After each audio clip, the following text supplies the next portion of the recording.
नमस्कार, राधे राधे, जय श्री कृष्ण दोस्तों। प्रिय संस्कृत मित्राणी नमः संस्कृताय। UGC NET paper 2 Sanskrit free classes. Welcome to field from YouTube channel. Unit 8 Sanskrit साहित्य का विशिष्ट अध्ययन और क्लास नंबर हमारी रहेगी 74 एंड टाइम हमारा रहेगा डेली 6 PM बाय नीदू चौधरी। ये हमारे सोशल मीडिया के अकाउंट्स है, वहां पे जाके आप फॉलो अप करोगे तो डेली की डेली जो हमारे क्लासेस होते हैं उनके लिंक वहां पे प्रोवाइड करवाई जाएगी और कुछ भी इंफॉर्मेशन होगी वो आपको वहां पे प्रोवाइड करवाई जाएगी। और ये हमारे फिल फॉर्म का जो एप्लीकेशन है वो गूगल प्ले स्टोर पर जाके आपको मिल जाएगा और वहां पे आपको free notes, live classes, 5000 plus MCQ plus PYQ and free book आपको इजीली रीड आउट करने के लिए मिल जाएंगी। और ये हमारे फ्री क्लासेस का टाइमिंग है जो कि 9 AM को जीके की क्लास लगेगी, 11 AM को पेपर फर्स्ट के लिए, 2 PM को पेपर फर्स्ट MCQ सॉल्व करवाए जाएंगे, 6 PM जो है हमारा पेपर 2 संस्कृत उसकी क्लास लगेगी एंड 7 PM को शॉर्ट वीडियो मिल जाएगा एंड 9 PM को आपको first paper DI, maths, reasoning इसकी क्लास आपको मिल जाएंगी। और हाउ टू डाउनलोड नोट्स, तो आप नोट्स कैसे डाउनलोड करें, तो यहाँ पे हमारी वेबसाइट दी हुई है www.ugcnet.com पर जाओगे तो डेली की डेली जो हमारे क्लास होते हैं उसके PDF वहां पे प्रोवाइड करवाई जाएगी, तो आपको नोट्स वहां पे मिल जाएगा। और ये हमारे जो क्लासेस होते हैं YouTube पर उसकी जो प्लेलिस्ट है बन चुकी है। हमारे जो फिल फॉर्म की चैनल है उस पर जो हमारी प्लेलिस्ट पेपर सेकंड के लिए बन चुकी है उसमें संस्कृत में जाओगे तो आपको सभी के सभी जो वीडियो है वहां पे आपको मिल जाएगा। 1 by 1 आप यहाँ पे देख सकते हो, सेकंड पिक में देख सकते हो 1, 2, 3 ऐसी सारी जो भी क्लासेस है वो आपको वहां पे मिल जाएंगी। तो जो भी नए स्टूडेंट है और उनको मैं बता दूं कि हमारी काफी यूनिट कंप्लीट हो चुकी है तो आप पुरानी वीडियो देख सकते हो, ठीक है स्टूडेंट्स। और जो हमारा फिल फॉर्म है वो गिव अवे के नाम से जाना जाता है, जो कि हमने फर्स्ट गिव अवे रखा था, सेकंड रखा था, थर्ड जो हमारा 8 मई को था उसमें हमने टॉप 10 स्टूडेंट को फ्री बुक्स कंटेंट प्रोवाइड करने का प्रॉमिस किया था। तो काफी सारे विनर्स हो चुके हैं। तो मैं ये बताना चाहती हूँ कि हमारा जो संस्कृत का जो ग्रुप है, हमारे जितने भी स्टूडेंट है उनका नेम क्यों नहीं, प्लीज यार सभी लोग तैयारी अच्छे से करो और अपना भी नाम आए ऐसा कुछ करो, ठीक है स्टूडेंट्स। सभी लोग एक बार जल्दी से जल्दी हमारा जो मिशन है, हमारा जो एम है वो सब लिख कर आ जाओ जल्दी से जल्दी। हमारे JF के धुरंधरों जल्दी से जल्दी।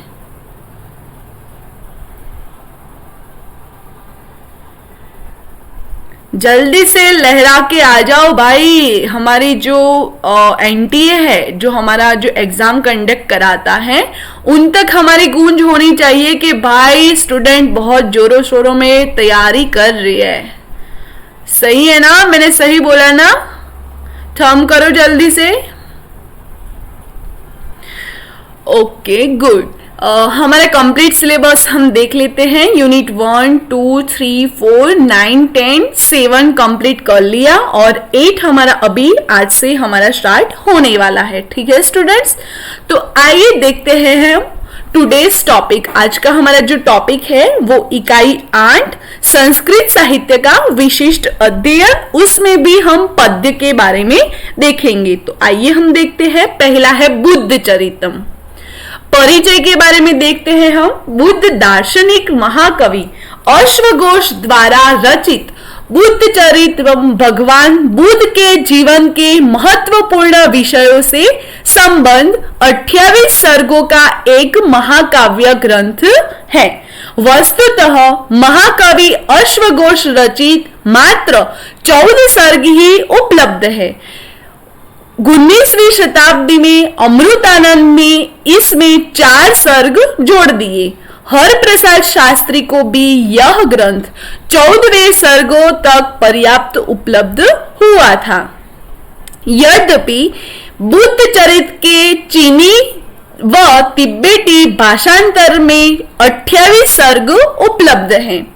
बुद्ध चरित्र के प्रथम सर्ग में भगवान बुद्ध का जन्म, शेष पंचदश में से अष्टवी शती यानी 15 से 28 स्तर के सर्ग पर्यंत क्रमशः बुद्ध का काशी गमन, शिष्यों को दीक्षा दान, महाशिष्यों का संन्यास लेकर जाना, जेतवन की स्वीकृति, संन्यास का झरना, आम्रपाल उपवन में आयु का निर्णय, लिच्छवियों पर अनुकंपा, निर्वाण बाग, निर्वाण की प्रशंसा तथा धातु विभाजन का निरूपण किया गया है। देखते हैं हम जो बुद्ध चरित्र है उसके प्रमुख अंश के बारे में देखते हैं। तो उसका मंगलाचरण जो है वो क्या है? वस्तु निर्देशात्मक, जिसमें वस्तु का निर्देश होता है। श्रियं परद्या विदद्वितातुजितं तमो निरस्य न भीतु भानुवृत नुदनिदादं जितचारु चंद्रमा सवंद्यते यस्य नोपमा। लेखक उनके हैं महाकवि अश्वघोष। विदा महाकाव्य, सर्ग 28, मुख्य रस उसमें है शांत, नायक उसमें है भगवान बुद्ध। उपजीव्य तो वो कौन सा है उपजीव्य? ललित विस्तार, बौद्ध ग्रंथ, इतिहास प्रसिद्धि, ये सब उसके उपजीव्य ग्रंथ हैं। अंगिरस तो शांत, भाग 2, पहला है पूर्वार्ध, दूसरा है उत्तरार्ध। पूर्वार्ध में 14 सर्ग है। पूर्वार्ध सर्गों का परिचय, तो आइए हम देखते हैं पूर्वार्ध सर्गों का परिचय। तो पूर्वार्ध सर्ग कौन कौन से हैं? 1 से 14 तक जो सर्ग दिए हैं वो हम देखते हैं। पहला है प्रथम सर्ग भगवत प्रसूति, दूसरा है अंतर पूर्विहार, तीसरा है संवेगोत्पत्ति, चौथा है स्त्री विद्यातन, पंचमा है अभिनिष्क्रमण, छठा है छंदक निर्वर्तन, सप्तम है तपोवन प्रवेश, अष्टम है अंतःपुर विलाप, नवम है कुमारोन्वेषणम, दशम सर्ग है श्रेयान्विगमनम, एकादश सर्ग है काम विगहन, द्वादश सर्ग है अरात उदर्शनम, त्रयोदश सर्ग है काम विजय और चतुर्दश सर्ग है बुद्ध तत्व प्राप्ति। ठीक है, तो उसके बाद हम देखते हैं बुद्ध चरित्र के मुख्य संदर्भ। प्रथम सर्ग छंद, उपजाति और श्लोक 89। शक्यों में राजा हुए शुद्धोदन। शुद्धोदन का जन्म हुआ पार्श्व भुजाओं से। जो शुद्धोदन थे उनके जो बुद्ध जी थे उनके पिता का नाम था शुद्धोदन। तो शुद्धोदन का जन्म हुआ पार्श्व भुजाओं से। ठीक है स्टूडेंट्स, आगे हम देखते हैं दूसरा जो महाकाव्य है रघुवंश महाकाव्य, उसका परिचय के बारे में हम देखते हैं। इसका प्रारंभ सूर्यवंशी राजा दिलीप के वर्णन और अवसर राजा अग्निवर्ण से होता है। कालिदास के इस काव्य को उनकी अंतिम कृति के रूप में जाना जाता है। 19 सर्गों में निबंध इस काव्य में कुल 1569 श्लोक हैं, यानी 1569 श्लोक हैं, जिसमें 31 सूर्यवंशी राजाओं का सुंदर वर्ण है। रघुवंश प्रथम सर्ग के प्रमुख अंश देखते हैं हम, क्योंकि ये जो महाकाव्य है उसमें क्या पूछा जाता है, प्रमुख जो प्रथम जो सर्ग है, सब में जो प्रथम सर्ग है उसके बारे में ही हमारे सिलेबस में है, तो हम प्रथम सर्ग के बारे में ही देखेंगे। तो रघुवंश का जो प्रथम सर्ग है उसका प्रमुख अंश के बारे में हम देखते हैं। उनका मंगलाचरण जो है वो नमस्कारात्मक है, यानी नमस्कार से उसका मंगलाचरण का प्रमाण जो है वो हुआ है। वाग्यार्थविव संपृक्तो भागार्थ प्रतिपत्त्यते जगतः पितरो वंदे पार्वती परमेश्वरो। मैं वाणी और अर्थ की सिद्धि के निमित्त वाणी और अर्थ के समान मिले हुए जगत के माता पिता पार्वती शिव को प्रणाम करता हूँ। छंद उसका है अनुष्टुप, देवता है शिव पार्वती, लेखक है महाकवि कालिदास, विधा है महाकाव्यम, सर्ग 19, प्रथम सर्ग में 95 श्लोक, उपजीव्य काव्य जो है यानी जो ये काव्य है वो किसमें से उसकी रचना हुई तो रामायण। नायक उनके है दिलीप, नायिका उनकी है सुदक्षिणिया, और अंगिरस तो श्रृंगार, और स्थायी भाव तो रति, और रीति इसकी है वैदर्भी, और गुण उसके है प्रसाद। उसके बाद रघुवंश के प्रमुख पात्र दिलीप तो कौन थे? राजा थे। रघु दिलीप के पुत्र थे, अज रघु के पुत्र थे, दशरथ अज के पुत्र थे, राम दशरथ के पुत्र थे, वशिष्ठ कुल गुरु थे, सुदक्षिणा मगध देश की राजकुमारी थी, महिषरसव तो सुदक्षिणा का सहचर, और कुंभोदर तो शिव सेवक, और नंदिनी तो कामधेनु की पुत्री थी। रघुवंश प्रथम सर्ग के मुख्य संदर्भ देखते हैं हम। रघुवंश पंच महाकाव्यों तथा लघुत्रय में एक है। रघुवंश के प्रथम सर्ग का अंतिम श्लोक में छंद है प्रहर्षिणी, और रघुवंश में राजाओं का वर्णन है 31। जो रघुवंशम काव्य है उसमें कितने राजाओं का वर्णन मिलता है तो 31 राजाओं का वर्णन मिलता है। उसके बाद रघुवंशम में राम कथा वर्णित है जो 6 सर्गों में है। पंच इतियों का वर्णन पुरुषायुष जीविन्या निरंतका निरितय। रघु ने विश्वजीत नामक यज्ञ किया था। नंदिनी ने 21 दिन तक दिलीप की परीक्षा ली, और रघुवंश के प्रथम राजा वैवस्वत मनु थे। रघुवंश का वर्णन दिलीप से प्रारंभ होता है। 3 श्लोकों में दिलीप का वर्णन है, 8 श्लोकों में महर्षि आश्रम है का वर्णन है, और 8 श्लोकों में दिलीप के आश्रम में जाने का वर्णन है। उसके बाद रघुवंशन के जो सर्ग के विशिष्ट संदर्भ है वो हम देखते हैं। प्रथम सर्ग में क्या होता है, द्वितीय सर्ग में क्या होता है, तृतीय में क्या होता है, वो सब हम देखते हैं। तो प्रथम सर्ग, सूर्यवंश के प्रथम राजा मनु का उत्पन्न होना, उनके पुत्र दिलीप का वर्णन। प्रथम सर्ग में क्या होता है, रघुवंश की जो प्रथम सर्ग है उसमें क्या होता है तो सूर्यवंश में जो प्रथम राजा है वो मनु का उत्पन्न होना और उनके पुत्र दिलीप का वर्णन है। द्वितीय सर्ग में नंदिनी सेवा का वर्णन है और सी कुंभोदर है। तृतीय सर्ग में रघु का जन्म, दिलीप के 100वें अश्वमेघ यज्ञ का वर्णन, इंद्र रघु संवाद, दिलीप का तपोगमन। चतुर्थ सर्ग में रघु चतुर्दश दिग्विजय, विश्वजीत यज्ञ, ये सब क्या है चतुर्थ सर्ग में। उसके बाद पंचम सर्ग में कौत्स के आशीर्वाद से रघु को पुत्र अज की प्राप्ति, मतंग मुनि के शाप से गंधर्वराज प्रियदर्शन के पुत्र प्रियम का अज द्वारा शाप मुक्त करना और गंधर्व पुत्र का सम्मोहन अस्त्र अज को देना, ये सब इसमें आता है पंचम सर्ग में। छठे सर्ग में इंदुमती का स्वयंवर होता है। उसके बाद सप्तम सर्ग में इंदुमती और अज का विवाह होता है। जल्दी से स्टूडेंट इसका जो स्क्रीनशॉट लेना है तो ले लो, ताकि ये काफी इंपोर्टेंस होता है। कौन से सर्ग में कौन आता है और किसका वर्णन है, क्या होता है, वो सब बहुत इंपॉर्टेंट है। तो आपको स्क्रीनशॉट लेना है तो ले सकते हो, जल्दी से जल्दी ले लो और एक बार थंब करके बताओ कि हमें समझ में आ रहा है। जल्दी से स्टूडेंट एक बार थंब करके बताओ कि जो भी यहाँ पे चल रहा है उसमें आपको समझ में आ रहा है।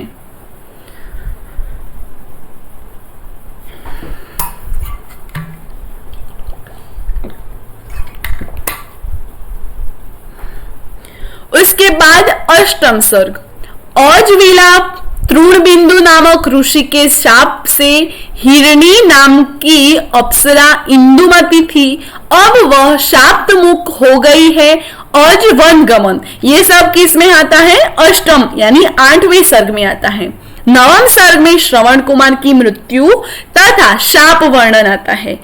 10वें सर्ग में ऋष्यशृंग की अध्यक्षता में पुत्रेष्टि यज्ञ और चारों पुत्रों का जन्म, जो ऋष्यशृंग पर्वत है उसमें पुत्र की इच्छा पुत्रेष्टि यज्ञ और चारों पुत्र का जन्म होता है। जो राम, लक्ष्मण, भरत, शत्रुघ्न जो थे वो 4 पुत्रों का जन्म होता है।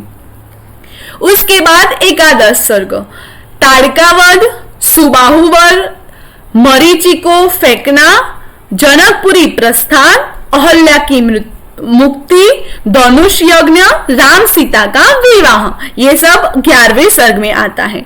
द्वादश सर्ग में कैकेयी के वर, राम का वनगमन और दशरथ की मृत्यु, ये द्वादश सर्ग में आता है। उसके बाद त्रयोदश सर्ग में राम का अयोध्या जाना, ये सब त्रयोदश तक के थे। तो यहाँ पे आपको अष्टम से त्रयोदश तक की जो स्क्रीनशॉट लेनी है तो भी आप ले सकते हो। मैं 2 मिनट के लिए यहाँ पे रुक रही हूँ आपके लिए, ठीक है स्टूडेंट्स।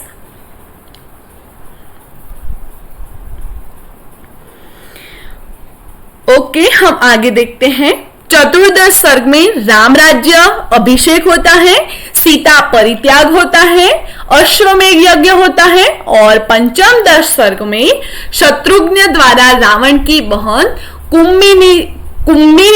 कुंभिनसी के पुत्र लवणासुर का वध, सीता का भूगर्भ में जाना, भरत को सिंधु देश का राज्य, भरत के पुत्र तक्ष को तक्ष, पुष्कर को पुष्कर, लक्ष्मण के पुत्र को अंगद तथा चित्रकेतु को कारापल, कुश को कुशावती, लव को शरावती का राजा बनना होता है।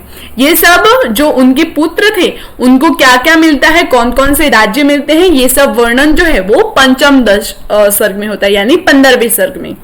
उसके बाद षोडश सर्ग अगस्त्य ऋषि द्वारा राम को दिए जैन्द्र आभूषण का नदी में गिरना, कुश का कुमुद की बहन कुमुदवती से विवाह और सप्तम दश सर्ग में अतिथि अज पुत्र का जन्म, अष्टदश सर्ग में अतिथि की पत्नी निषद राजकुमारी से निषद का जन्म और नवदश सर्ग में सुदर्शन के पुत्र अग्निवर्ण का राज्याभिषेक। ये सब 19वें सर्ग तक की कथा यहाँ पे हमने अभी बताई।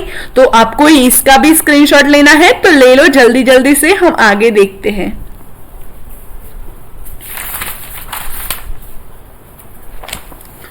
ठीक है, ओके, हम आगे देखते हैं। जो हमारा नेक्स्ट क्लास है वो साहित्य, जो संस्कृत साहित्य का विशिष्ट अध्ययन है उस पर ही होने वाला है। बाकी 3 जो पद्य हैं वो बाकी रह गए हैं, तो हम नेक्स्ट क्लास में उसको सॉल्व कर लेंगे। ठीक है स्टूडेंट, आज के लिए इतना ही। और आपका जो होमवर्क है वो ये रहेगा, जो हैंड राइटिंग के नोट्स है आपको टेलीग्राम ग्रुप में मुझे सेंड करने हैं। टेलीग्राम ग्रुप यहाँ पे दिया हुआ है, संस्कृत बाय नीदू, और उसकी लिंक यहाँ पे प्रोवाइड करवा दी है, तो आप वहां पे जाके हमें सेंड कर सकते हो। और डेली के डेली ओनली माया जी का ही होमवर्क आता है, बाकी कोई स्टूडेंट का नहीं आता। हमारे व्यू काफी 200 प्लस होते हैं, फिर भी एक ही स्टूडेंट होमवर्क करे और बाकी सब देखते रहे, ये तो अच्छी बात तो नहीं है, बहुत दुख की बात है। परंतु मैं आपको बता दूं कि हमारी एग्जाम ना बहुत ही नजदीक में ही आ रही है, तो प्लीज यार अब आप सीरियस हो जाओ।